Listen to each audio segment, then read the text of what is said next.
Hola, hola, ¿cómo están? Bienvenidos a este nuevo video en el cual vamos a estar analizando la bolsa de Estados Unidos, pero principalmente hoy haremos foco en el sector de comunicaciones, que como estarás viendo en pantalla, nos encontramos con ese hombro, cabeza, hombro invertido en plena ejecución. Así que en este momento tenemos que estar monitoreando qué va a pasar con la neckline y que hasta el momento, como verás, se está respetando, por lo cual esto se sigue desarrollando. ¿Y por qué vamos a estar hablando del sector de comunicaciones? Bueno, si venís siguiendo los videos que vengo compartiendo en este canal, sabes que el sector de comunicaciones es el que diagnosticamos como aquel que tiene un mayor desequilibrio bajista, entendiendo que durante todo este proceso de caída que comenzó en el año 2022, no todos los sectores vienen haciéndolo de la misma manera y que si uno tuviese que a grandes rasgos decir en dónde uno ve aquellos papeles que más se exageró, aquellos papeles que más se excedieron en esos excesos bajistas, esos desequilibrios o ineficiencias que nosotros estamos buscando, entendemos que son las empresas que pertenecen a este sector. Y que, desde luego, que estamos viendo, bueno, que desde comienzos de este año es el sector que está teniendo el mejor rendimiento de SUBA. Estamos viendo cómo lo lidera servicios de comunicación, seguidos también por tecnología, con un rendimiento bastante similar, por supuesto también un sector muy similar, muy estrechamente relacionado. Y después tenemos sectores como el consumo cíclical y, bueno, todo lo demás, donde vemos que no hay grandes rendimientos hasta el momento, pero sí de servicios de comunicación. Así que bueno, hasta el momento vemos que la teoría nos está acompañando en lo que nosotros venimos trabajando todo este tiempo, ¿no? Entendiendo que no podemos calificar de ninguna manera lo que estamos viendo hasta el momento como una crisis, como un piso de una crisis. No se ve en las valuaciones, no se ve en la macroeconomía. Hay muchas cosas que nos dicen que esto no puede calificarse de un piso de una crisis, como podría ser la crisis subprime, para dar un ejemplo.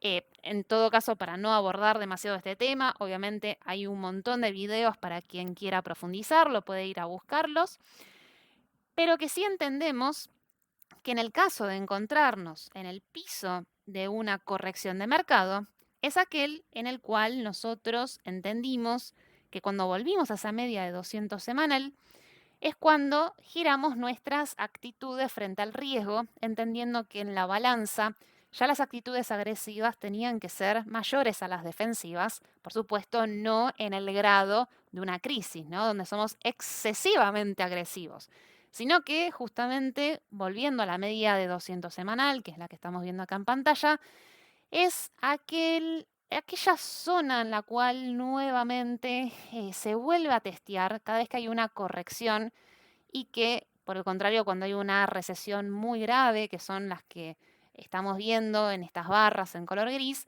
siempre se excede y sigue de largo, ¿no es cierto? Que esos sí son los que serían las crisis. Todo lo que está arriba de la media de 200 entendemos que es la corrección. Entonces, la selectividad es lo que justamente nos va a permitir que, suponiendo que efectivamente lo que vimos acá fuese el piso de una corrección, entonces significa que estaría llevándote papeles que están mucho más desequilibrados que el resto y que desde la teoría significa que deberías tener un mayor potencial alcista para poder volver a regresar a lo que es una zona de punto medio. O sea, un poco lo que estoy diciendo es que si estamos viendo que el índice S&P 500 se encuentra en una media de 200, pero que hay papeles que si buscas de manera selectiva te están hablando que están en una zona más baja, como por decir algo, esto que estoy marcando acá, entonces vas a tener mucho más recorrido después para poder volver a una zona media.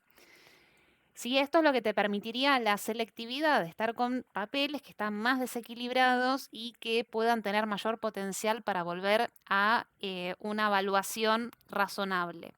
Mientras que, suponiendo que no es esto el piso de una corrección, sino que todo esto va a continuar y que estamos yendo hacia lo que puede ser el piso de una crisis, siempre va a ser mejor tomar el riesgo con un activo que esté lo más barato posible, que esté lo más desequilibrado posible. ¿Por qué? Porque suponiendo que realmente vayamos a ese escenario, ese papel ya va a estar mucho más cerca de lo que es efectivamente su piso. Quizás le quede menos recorrido bajista para poder llegar a ese punto, o que incluso quizás pueda estar haciendo un piso antes si ya está mucho más adelantado en esa caída, y que por consiguiente quizás lo que termina haciendo puede ser como una especie de doble piso, mientras está esperando a que caigan todos los otros papeles, ¿sí? Entonces, bueno, por supuesto, digamos, qué sé yo, el éxito, por así decirlo, ¿no? En tomar este tipo de decisiones está en la selectividad, justamente, que es nuestra apreciación subjetiva respecto de cuáles podemos entender que no solamente están cotizando un precio justo, sino que realmente están cotizando a un precio muy, muy exagerado, pero desde una visión de un exceso bajista, ¿no? Por supuesto, no es que sea el único sector, venimos trabajando con varios papeles en todos estos videos, pero que en general es aquel que nos fue mostrando mayor oportunidad porque se fueron dando esas cosas que nosotros queremos ver. Nosotros queremos ver el odio de los inversores hacia ciertos papeles. Nosotros queremos ir en búsqueda de eso. Nosotros queremos siempre aprovechar esas grandes ineficiencias. Los papeles que más nos tienen que gustar, por lo menos con el tipo de estrategia o de análisis que implementamos acá en estos videos. Por supuesto, no es la única manera de invertir en bolsa, existen muchas, pero en esto en particular justamente es aprovechar al máximo los grandes excesos, y que nos gustó mucho que el mercado se ponga tan negativo con algunos papeles como principalmente pudimos llegar a ver en Netflix y en Meta, que ambos, por supuesto, son papeles que pertenecen a este sector. Otro de los activos que también venimos trabajando bastante es Alphabet, Google, donde no se vio tanto desprecio, aunque algo de eso hubo también con algunas noticias relacionadas a ChatGPT. No en la misma magnitud, pero bueno, por lo menos hubo un momento donde los inversores desconfiaron de esta empresa, a pesar de ser una de las grandes favoritas de estos últimos años. Entonces vamos a ver un poco en detalle cómo venimos con cada uno de estos papeles que principalmente conforman a lo que es este ETF, el XLC. Así que bueno, vayamos a ver en qué se encuentran, dónde están cada uno de estos papeles.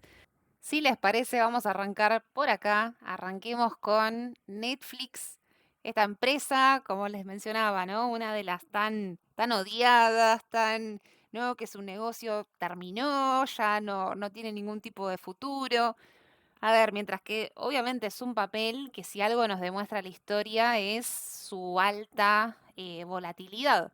Por supuesto, también se esperaría que en la medida que pasa el tiempo, las empresas siempre tienden a mesetarse un poco, ¿no es cierto? O sea, dejan de ser tan volátiles como al principio, pero hasta el momento vemos, ¿no? Cómo siempre se va moviendo con caídas y subas muy importantes, ¿no? Porque justamente la volatilidad es eso, son caídas y subas muy importantes, y para nosotros, para el estilo de análisis que hacemos, la volatilidad no es un problema, todo lo contrario, nos gusta este tipo de papeles con tanta volatilidad.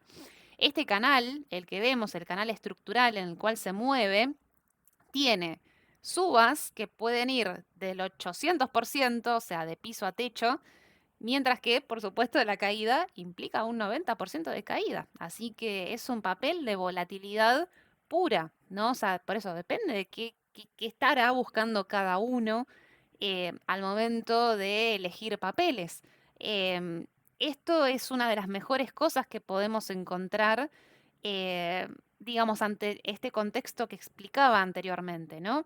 Donde al no encontrarnos en una crisis del mercado, de todos modos tenés un papel que te llegó a un piso de un soporte estructural, donde estamos viendo cómo con esa pequeña visión fundamental, que más que fundamental, no deja de ser algo psicológico, ¿no? Cuando nosotros estamos analizando un ratio como este, donde es una empresa que al moverse con una velocidad tan alta llegó a un ratio PER en la zona de 13 más o menos, que es un ratio muy bajo para este tipo de empresas y sin embargo llegó, como esta cuestión simbólica que también es psicológica, o sea, hay algo que te mueve a que vayas a buscar siempre esos mismos pisos en otras crisis.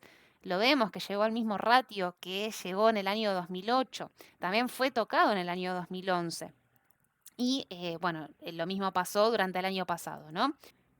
Esto en principio luce bien desde el punto de vista de que este soporte estructural se testeó, se reconoció, donde pareciera que efectivamente está ese cambio de tendencia de bajista a alcista, por lo menos con lo que estamos viendo en este momento, pero así todo, ¿quién puede confirmar que ese sea el mínimo, que ese sea el piso?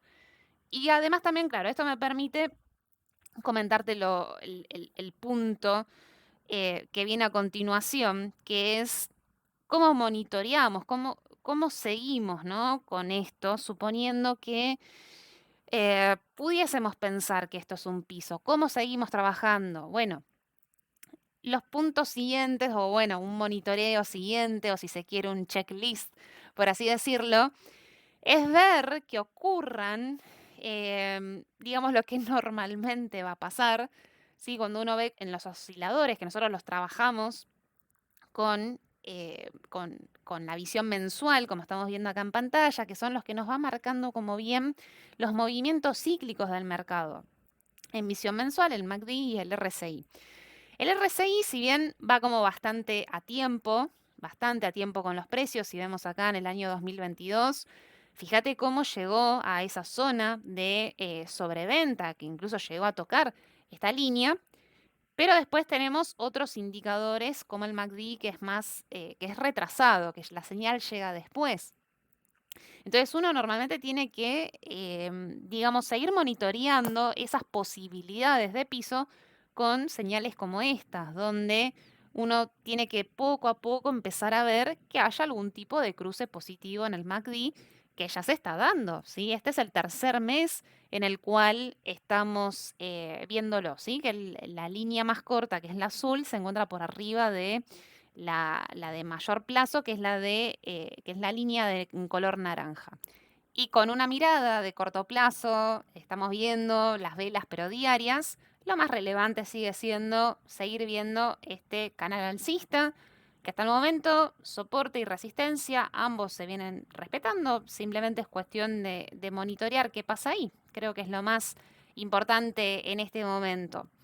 Y aprovecho también, porque creo que acá se ve bien esto que mencionaba antes, ¿no? De cómo, a ver, si suponiendo que vayamos a un escenario mucho más complejo, ese escenario de crisis, es decir, que todavía falta ver lo peor en la bolsa, creo yo que este tipo de papeles son los que demuestran tener ese comportamiento mayor, excesivo en la caída, con todo esto que estuvimos viendo acá.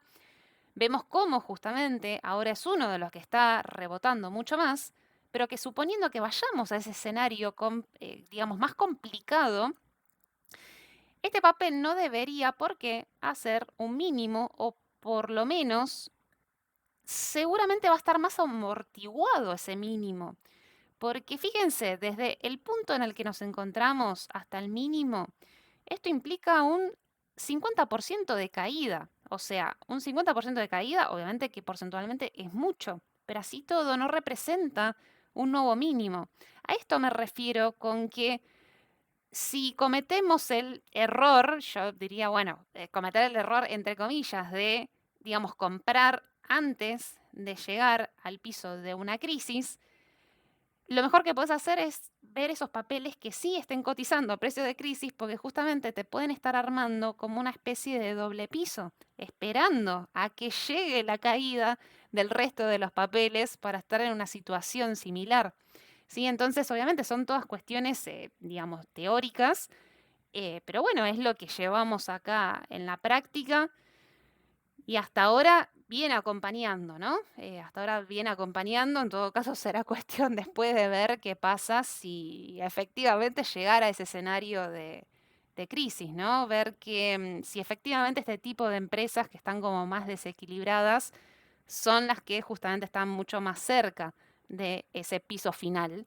Pero bueno, por ahora dejémoslo en principio en simplemente suposiciones, ¿no? Bueno, vayamos a otra empresa, vayamos a Google, Alphabet, otra de las empresas también con mayor ponderación en este ETF, el XLC, el sector de comunicaciones.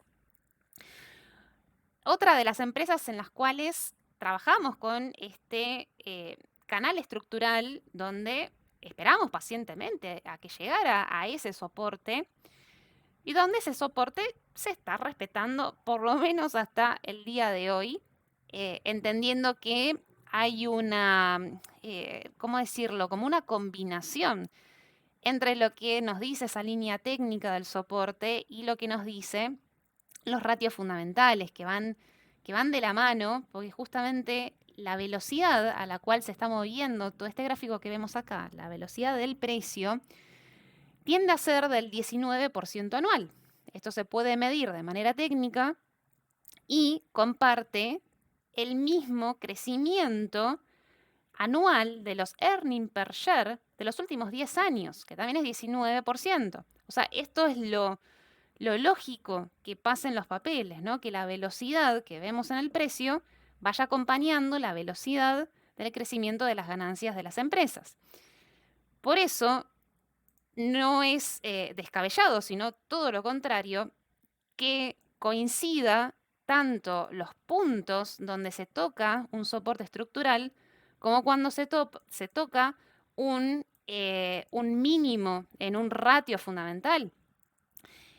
Y a ver, no estamos hablando de cualquier punto de comparación, incluso estamos hablando de cómo en el año 2008 fue a buscar ratios fundamentales como el price to sales y el PER en valores que son los mismos que finalmente se fueron a buscar también a fines del año 2022, ¿no? O sea, estamos compartiendo el mismo punto de referencia técnico y del ratio fundamental.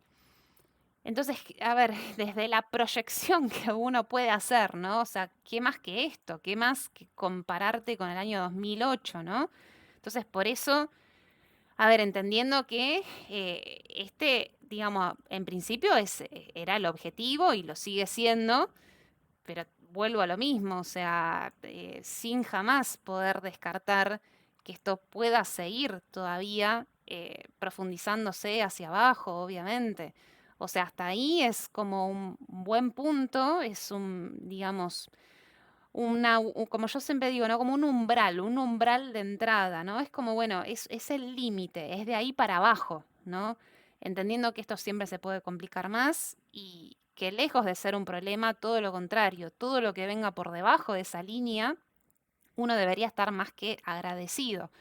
Pero bueno, todo esto radica en determinar en dónde vamos a poner ese límite, ¿no es cierto? Porque, a ver, si bien obviamente uno sabe que al trabajar con la tendencia bajista, lo más probable es que cualquier compra que hagas siempre va a caer más, porque esas es justamente las probabilidades que tiene la tendencia bajista. Entonces, toda compra que hagas siempre va a caer más. Siempre uno lo tiene que pensar de esa manera. Pero que en algún momento hay un límite, o sea, hay una zona donde a uno ya le empieza como a interesar, le empieza a gustar. Eh, y sabiendo que obviamente uno tendrá que armar un plan escalonado a la baja si esa situación se llegara a complicar. Por ahora pareciera que no es el caso, por ahora pareciera que no, porque la verdad es que se respetó, pero a la perfección esta línea. Pero bueno, no podemos confiarnos, la verdad es que no podemos, no podemos hacer eso Pero sí vayamos a ver un poco lo que les mencionaba antes, ¿no? Como, bueno, vayamos con el paso siguiente, que es ver ese monitoreo, perdón, eh, de aquellas señales que tendríamos que empezar a ver como para realmente pensar de que ese fue el piso. Y como verán, en el caso de Google, todavía falta. Todavía no estamos viendo ese cruce positivo.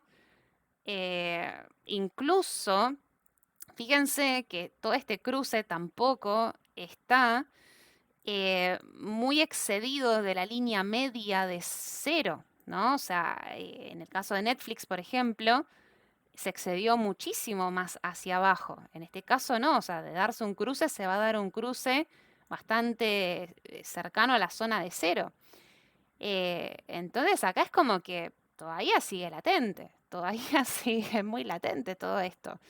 Bien, hay obviamente otras señales positivas que uno empieza a ver, como por ejemplo, si uno ve en el corto plazo, a ver, ahí, eh, esto es bueno, o sea, toda esta estructura que vemos acá de mínimos y máximos que son cada vez más bajos, llega un momento donde si está superando justamente el máximo anterior, es como que se está rompiendo, ya, digamos, tenés como si fuese la confirmación en sí de la tendencia alcista, ¿no? Porque ya estás arriba del máximo anterior, que sería este caso. Perdón si está como muy marcado con muchas líneas, pero este sería el caso, ¿sí? De esta línea punteada que estamos viendo acá, donde está superando ese máximo. Eso es una buena señal. Hay otra señal también, que es la del cruce positivo, de la media de 50 y la de 200. Saben que estas son las medias que mira mucho al mercado para determinar los que son los Golden Cross y los Dead Cross. Ese cruce está, ¿sí? Son estos mismos cruces que estuvimos viendo en su momento como señales de cambio de tendencia negativos, ¿sí? En el año, principios del año 2022. Ahora, de hace ya unos meses, venimos compartiendo lo contrario, que se empiezan a ver esas mismas señales, pero en la dirección opuesta. Eh, Así que bueno, yo creo que esto viene como más atrasado, quizás que lo que vemos en Netflix. Viene más atrasado, es más difícil, ¿no? Como uno decir, bueno, ya como pareciera casi como que ya uno entendiera que eso, lo peor ya pudiese haber pasado. Bueno, me parece que todavía acá no. Pero bueno, es que otra cosa igual ya no se puede hacer, ¿no? Más que esperar, esperar y ver qué ocurre. Y estaremos atentos principalmente si realmente se llegara a perder ese soporte. Pero bueno, por ahora, a ver, también hay un margen también a favor acá, ¿eh? A ver de cuánto es este margen a favor. Tenemos hasta el mínimo un 34% de caída. ¿Sí? O sea, mientras el índice caiga, Google puede caer ese 35% y no hacer un nuevo mínimo. Pero bueno, sí, esta es la actualización, ¿sí? A seguir viendo todas estas señales que les estoy compartiendo en este momento. Vamos a seguir adelante con este análisis de empresas del sector de comunicaciones. Vamos a seguir con Meta. Meta, esta empresa que yo me animo a decir, yo creo que esta fue la más odiada, ¿eh? De todo ese condimento emocional que les mencionaba, que uno quería ver, ese como desprecio, odio, bronca, ninguneo. Y de todas las que yo pude ver fue esta, fue Meta. A ver, convengamos que también tuvo una caída que nos sorprendió a todos, ¿no? O sea, una caída incluso con mínimos menores que el Corona Crash. Este mínimo que vemos acá es menor que el del Corona Crash. De hecho, fíjense cómo el soporte histórico en aritmética que ven en color rojo es la línea más baja que yo pude marcar, ¿no? Como para que ustedes vean que esto no, no es perfecto, ¿no? Todo este juego. Pero bueno, así como fue la más odiada, después de todo eso llega ese impulso, ¿no? Contrario, ¿no? El famoso efecto péndulo. Y estamos viendo todo este gran repunte que estamos viendo hasta ahora. Fíjense cómo ya estamos bastante más alejados de esta línea roja que les mencionaba recién como soporte estructural, pero en aritmética, después lo vamos a ver en logarítmica. Em, y de corto plazo, esto, ¿no? O sea, toda resistencia importante fue superada. O sea, a ver, vamos a sacar las medias por un lado para que no ensucie mucho el gráfico. A ver, por un lado, resistencias de máximos, ya saben, las cosas mínimas que uno quiere ver, como para empezar a decir, bueno, capaz que sí, capaz que acá hay un cambio de tendencia, ¿no? O sea, como que son esas cositas, esas señales que van llegando después de un mínimo, como para ver si realmente pudo haber sido. Tenemos dos líneas, como verán, una línea punteada, más adelantada y otra más conservadora, que es la línea negra, ambas superadísimas. Y después tenemos ya el precio como en un escalón más arriba. O sea, quiero decir, así como tenemos, digamos, esta zona de precios en esta línea roja, ya nos encontramos en otro escalón, que es esta línea punteada que está en la zona de 222, 225 dólares. Todo con súper, digamos, ¿cómo decirlo? Señales positivas de cambio. Si volvemos otra vez a estos gráficos de las medias, la de 200 y las de 50, obviamente que también está ese cruce positivo que se ve acá, ¿sí? Que se dio en febrero o marzo de este año. Y, ¿qué más? Si vamos a esos indicadores, vamos a verlo, sí, vamos a los indicadores, los osciladores mensuales. Vamos a ponerlo ahí. Uy, porque ya, obviamente también vemos acá que están los cruces positivos. ¿Sí? El cruce positivo del MACD. Estamos en el segundo mes consecutivo de este cruce del MACD. Recuerden, siempre es una señal que llega posterior. Fíjense, ¿no? Cómo en este papel se ve muy claramente, cómo está muy por debajo de la línea de cero, lo cual obviamente cuanto más abajo de esa línea media, siempre va a ser mejor, porque más te va a decir que está excedido. Uy, se me fue para cualquier lado esta línea. Vamos a marcar la línea del cero para que, a ver si se entiende lo que estoy diciendo. O sea, cuanto más excedido para abajo estés de esa línea de cero, más oportunidad, más exageración hay, más excedido. Siempre es lo mejor. A ver, lo mejor desde el punto de vista, no porque desde ahí vaya a subir, sino lo mejor desde el punto de vista de que más barato vas a estar comprando, ¿no? O sea, no es una cuestión de cambio de tendencia. En todo caso, la señal de cambio de tendencia es la que te da el cruce. Cuanto más alejado esté del cero es lo que te indica cuanto más excedido o exagerado. O sea, son como dos cosas en sí que uno debiera ver. Y el RSI, bueno, marcándonos la zona de sobreventa, bajando incluso, ¿no? De la línea de 30 como vemos acá. Así que bueno, Meta obviamente está en un proceso ahí de cambio de tendencia. Vamos a verlo en logarítmico también. Quiero mostrarles el gráfico. A ver, vamos a sacar la visión aritmética. Vamos a sacar el corto plazo también.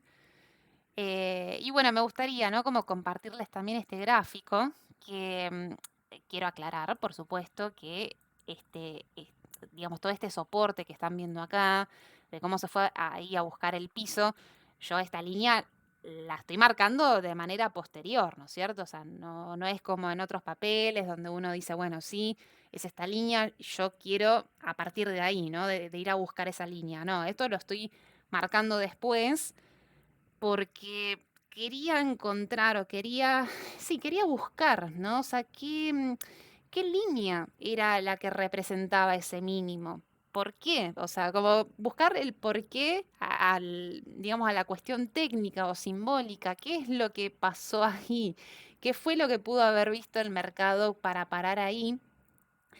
Creo que puede venir por este lado, por el lado del desdoblamiento de canal, porque ahí es donde justamente toca este mínimo.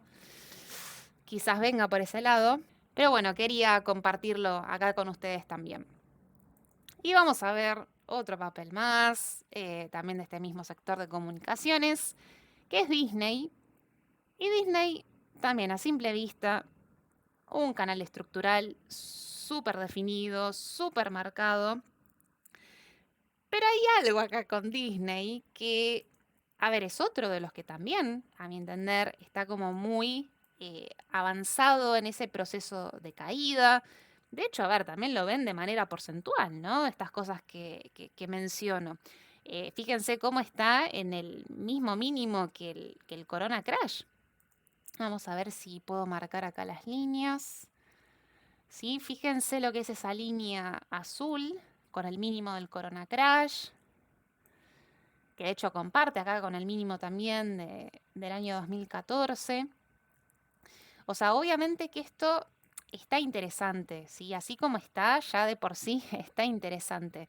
Quiero acomodar un poquito estas líneas para que no se confunda. Vamos a ocultar acá, esta también, así no se mezcla con las líneas estructurales. Pero así todo no llegó a tocarlo, no llegó a tocar este soporte de largo plazo. Tampoco, la verdad que no está muy lejos, pero no lo tocó. No, esto es lo que sigue llamando la atención. Esto podría más o menos alrededor de un 17% más de caída para llegar a testearlo. También en concordancia, ¿no?, con este mismo soporte azul.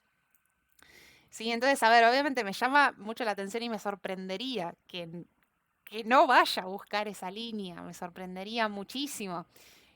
Obviamente esto sí sigue en tendencia bajista, totalmente bajista, no tenemos ningún tipo de señal, no tenemos nada, chicos, acá esto es tendencia bajista y ya saben, tendencia bajista significa que cómo trabajas con las probabilidades en términos de la dirección, que tenés que seguir apostando por la misma tendencia, entonces tenés que verlo de esa manera.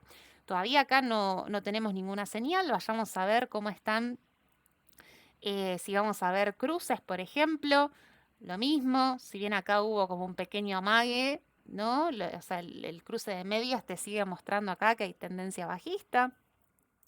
Y si vamos a ver qué nos dicen los osciladores, bueno, esto mismo que compartíamos, ¿no? O sea, por ejemplo, el MACD está excedido, está muy excedido, está muy alejado del cero, pero no hay cruce, ¿no? Entonces, esto es lo que estamos viendo en el gráfico, ¿no? O sea, sí hay como mucho exceso, mucho proceso de caída, pero no hay ningún tipo de señal de que la tendencia esté cambiando. El RSI, bueno, está ahí también en zona como de mínimo, pero bueno, este es uno de los que creo que tendrías que tener como muy en la mira, muy presente, a ver si efectivamente puede llegar ahí, a ese mínimo, a ese soporte estructural. Ahora, así todo, fíjense, ¿no? Qué sorprendente cómo está cotizando en este momento a precios del año 2014. Del año 2014. Son, o sea, casi 10 años para estar al mismo precio. Y obviamente nosotros no lo vamos a ver desde el lado negativo, ¿no? Como, mirá qué plancha, sino como, no, todo lo contrario, como, mirá, esto te tiene que estar interesando, esto te tiene que importar, ¿bien? Ahora, si queremos ser lo más afilados posibles, sí, yo seguiría muy atenta a ver si efectivamente llega ese soporte estructural, sigan monitoreando, quizás una línea como esta, ¿no?, que te va definiendo cómo viene la tendencia bajista, y el soporte azul, a ver si logra ir a buscarlo. Bueno, y ahora sí, lo prometido también, vamos a ver los índices principales. Vamos a empezar acá con el Nasdaq. Nasdaq no tengo nada nuevo, o sea, ya el el hombro cabeza a hombro, bajista, su objetivo ya fue cumplido. Las líneas de largo plazo de todo este canal que viene de la crisis subprime ya fue testeado, o sea, estas líneas ya fue a buscarlas. No veo nada nuevo, sí, o sea, seguimos todo con los mismos análisis de siempre.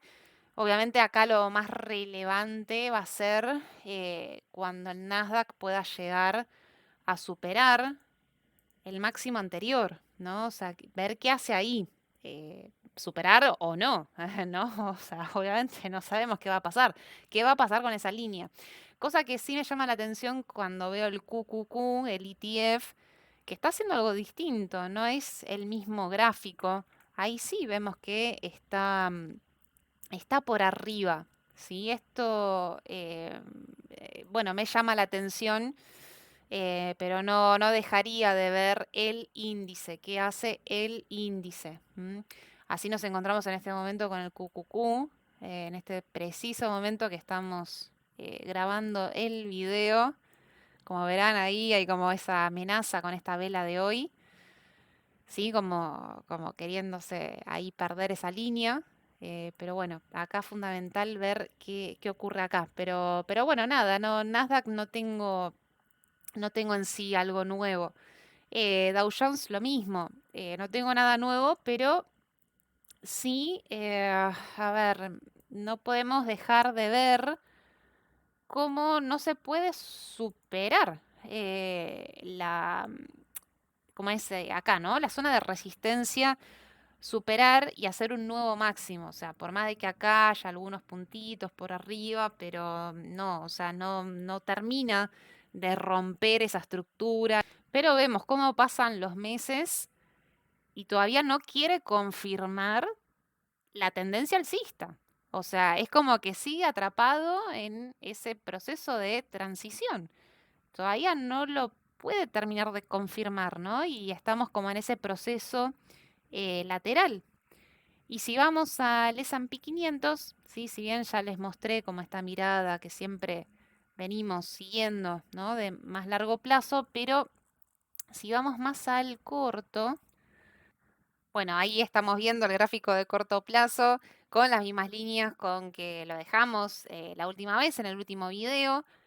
Bueno, algo como relevante es que, bueno, vemos, ¿no? Que esta línea de acá ahora se empezó a superar, que estuvo ahí como paviando durante varias semanas o incluso meses, estuvo ahí con esa línea paviando, la superó.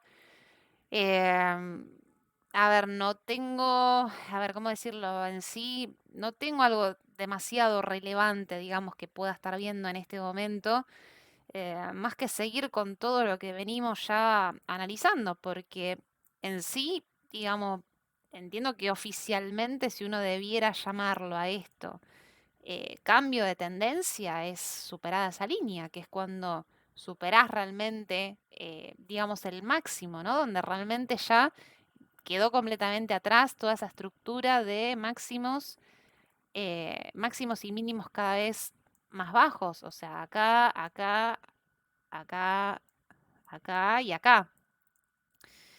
Sí, entonces es como que, bueno, ya arriba de esta línea roja es lo que oficialmente uno ya llamaría, esto ya sería tendencia alcista. Pero bueno, todavía, digamos, si vamos a ser estrictos en estos términos, estamos en una zona de transición. Y es importante que siempre seamos como muy prolijos, ¿no? Con esas cosas. Recuerden lo que pasó acá, de lo que vimos acá, ¿se acuerdan? Este punto que les estoy marcando, donde era, bueno, como muy común escuchar que ya se daba por confirmado, que todo el proceso bajista había terminado. Sin embargo, si uno es muy estricto y prolijo en cómo interpreta la tendencia, en ningún momento ahí se había puesto en jaque la tendencia bajista. Es más, la tendencia no solamente por la línea roja, sino incluso la media de 200 diaria. O sea, cómo había justo testeado, pero ni siquiera se había, digamos, superado todas esas barreras, ¿no? Pero creo que de esta manera te podés ahorrar algunos dolores de cabeza, algunos amagues. Así que, bueno, para mí hay que seguir siendo muy, pero muy prolijos en relación a cuál es la tendencia de fondo, la tendencia principal, ¿eh? Porque tendencia de corto plazo, obviamente que es alcista, no hay pero ninguna duda, pero nosotros trabajamos con la tendencia principal, que es de un plazo mayor. Espero que este video te ayude a aportarte una mirada respecto de qué hacer en los momentos intermedios del mercado, donde no estamos en un extremo, donde en un extremo alto es muy claro que hay que tomar actitudes defensivas, que en un extremo bajo es muy claro que hay que ser muy agresivo, por supuesto, con todo lo que venimos trabajando en estos análisis, ¿no? Porque ya sabemos que la mayoría en el mercado no toma esas actitudes, pero nosotros intentamos sí hacer lo contrario. Pero el tema es en los puntos medios, en las zonas medias que hacemos. Y por eso la clave para mí está en la selectividad, entendiendo que principalmente ese punto de entrada lo vas a encontrar cuando diagnostiques que en el caso de que sea una corrección, pudiese encontrarse en esa zona de precios.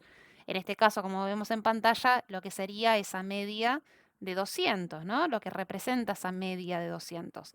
Así todo, sabiendo que el otro escenario, el del piso de la crisis, tampoco se descarta y que así todo tampoco es necesario saber qué va a pasar a futuro para tomar buenas decisiones en el día de hoy.